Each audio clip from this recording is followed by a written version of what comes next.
how many different kinds of affairs are there? So an affair is basically, in the context of a romantic relationship, any type of engagement or relationship with somebody else that wasn't agreed upon.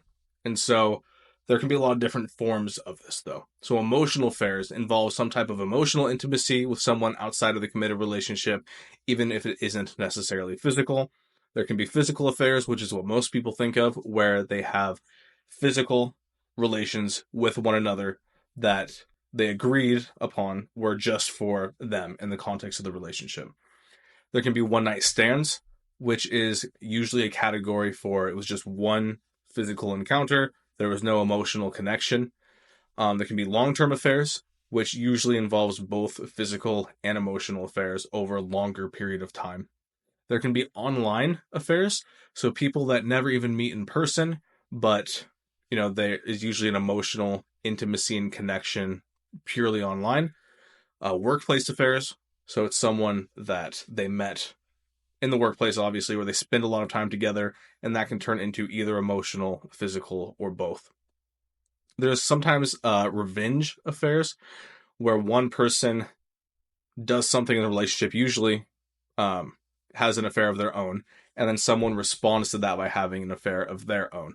It doesn't have to be like one affair for another. Sometimes it can be some other deep-held resentment and frustration, and that's the reason they do it, and there's not really any emotional connection. It's not even like that they want intimacy with someone else.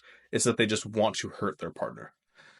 Midlife crisis affair is a category that sometimes people throw out where it's really getting into like the motivation for why they do it. They just kind of had a midlife crisis. They were panicking, they were freaking out, and so they did this.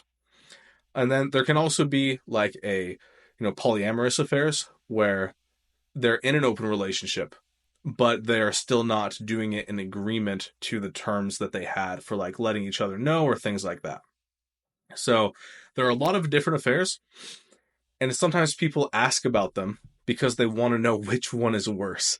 And it's a very funny human thing that we do, where we want to quantify the pain and compare it and contrast it and see who suffered more, who suffered less. There's also sometimes like confusion around it, where sometimes people think that they should be more upset at the physical affair, or they should be more upset over the emotional affair, but they are feeling different than they expected. And so sometimes that can confuse people, because there are some people where they really don't care. Like they're very comfortable with their partner having close friends, and that those close friends can even blur the lines of like what some would call an emotional affair they're actually comfortable with, but they're very uncomfortable with any type of physical intimacy. Whereas others would actually, and this might surprise some of you listening, some people are actually a lot more comfortable with the idea of like, okay, all you did was have physical intimacy, but you only love me, right? That can be a whole other perspective that some people have. And there's not really much to do with this information except for you and your partner, if you're seeking reconciliation with them, to get crystal clear on what actually matters to you, what parts actually hurt and bothered you. For most people, it's going to be both. For some people, they'll care a lot more about one or the other. Ultimately, it really doesn't matter. What matters is your healing and your relationship and what you want to do with that relationship.